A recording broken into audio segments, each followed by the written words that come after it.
कमाई बना तो खैब का सुथनिया ए बालम। कमाई बना तो खैब का सुथनिया ए बालम। कमाई बना तो खैब का सुथनिया ए बालम।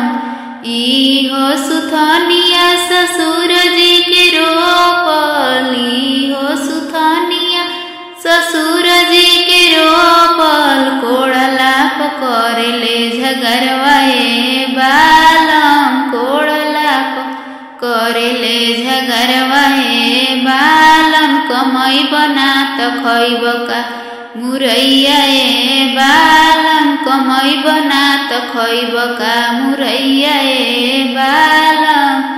ई हो मुरैया भसुर जी के रोपल। ई हो मुरैया भसुर जी के रोपल। कोड़ला पकड़ले झगरवा ए बालम। कोड़ला पकड़ले झगड़वा ए बालम। कमाई बना तो खैब का गजरवा ए बालम। कमाई बना तो खैब का गजरवा ए बालम। ई हो गजरवा देवर जी के रोपल। ई हो गजरवा देवर जी के रोपल। तुड़ला पकड़ले झगरवा ए बालम।